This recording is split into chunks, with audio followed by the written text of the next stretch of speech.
আজ বাবা বাজার থেকে আমুদি মাছ নিয়ে এসছে। বেশ বড় বড় সুন্দর সুন্দর। দিদা তাড়াতাড়ি করে কেটে দিচ্ছে মাছগুলো। যারা আমুদি মাছ কাটতে পারেন না তারা কিন্তু শিখে নিন। আমিও আমুদি মাছ কাটা শিখছি দিদার থেকে, আপনারাও শিখতে পারেন।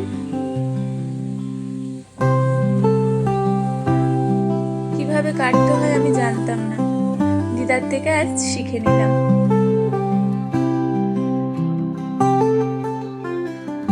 আমুদি মাছের নাকি সবসময় মাথা কেটে ফেলে দিতে হয়।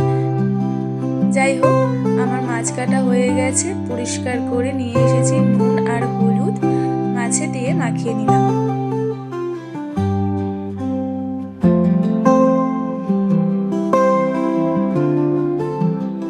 মাছটা মাখা হয়ে গেছে, আমি এবার মাছগুলো ভেজে নিচ্ছি।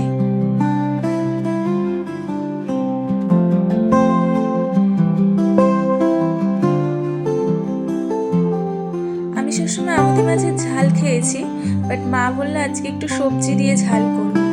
তো আমি বেসিক্যালি আজকে করছি না, আমি মাছটা ভেজে নিচ্ছি। মা তরকারিটা রান্না করবে এবং মায়ের থেকে আমিও শিখবো আর আপনারাও শিখুন। মাছ ভাজা হয়ে গেছে, আমি তুলে নিচ্ছি। আমার মাছ ভাজতে ভাজতে মা দেখলাম বেগুন পেঁয়াজ কেটে আলু কেটে নিল। এবারে মিক্সিং বোর্ডে পেঁয়াজ লঙ্কা আর টমেটোর একটা পেস্ট করে নিল। বলে রাখা ভালো, আমুদি মাছ কিন্তু সবসময় কড়া ভাজতে হয়, নাহলে খেতে ভালো লাগে না। এবার দেখলাম যে কড়ার মধ্যে একটু তেল দিল এবং পাতলা করে কেটে রাখা আলুগুলো হালকা ফ্রাই করে নিচ্ছে। দিয়ে দিল সামান্য পরিমাণে নুন, এতে সবজি ভাজাটা বেশ ভালো হবে। আলুটা ফ্রাই করা হয়ে গেছে, এবারে কেটে রাখা বেগুনগুলো এর মধ্যে দিয়ে দেওয়া হলো।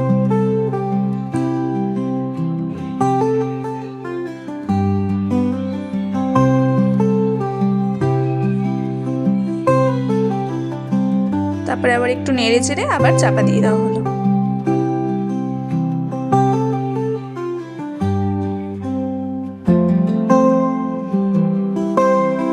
ভাজা হয়ে গেছে, এবারে একটু নেড়ে চেড়ে আবার পেঁয়াজ কালিগুলো দিয়ে দেওয়া হলো।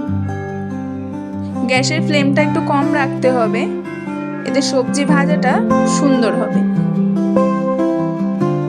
সবজি ভাজা হয়ে গেছে, এবারে সবজিগুলো মা সব তুলে নিল।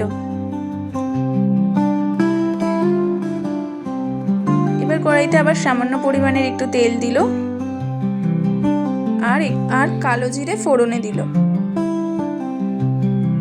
কালো জিরেটা একটু ফুটে উঠলে ওর মধ্যে পেঁয়াজ কুচি দিয়ে পেঁয়াজটা হালকা ফ্রাই করে নিল। এবার বেটে রাখা মশলাগুলো দিয়ে দেওয়া হলো। সামান্য পরিমাণে নুন আর হলুদ, এটা পরিমাণ মতন দেবেন। তারপরে মশলাটাকে কষিয়ে নেওয়া হচ্ছে। যেহেতু অল্প তেল দিয়েছে তাই জন্য একটু ধিমে আঁচে মশলাটাকে কষিয়ে নেওয়া হচ্ছে। মশলা কষানো যত ভালো হবে তরকারিতে কিন্তু তত ভালো টেস্ট আসবে।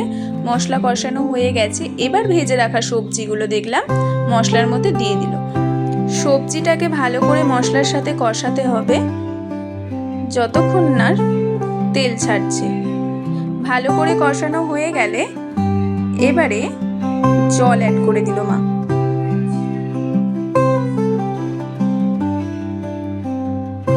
আপনারা আপনাদের প্রয়োজন মতন জল অ্যাড করে নেবেন। তারপরে এটাকে চাপা দিয়ে দিল। ঝোলটা ফুটে উঠেছে, এবার একে একে আমুদি মাছগুলো ছেড়ে দিচ্ছে।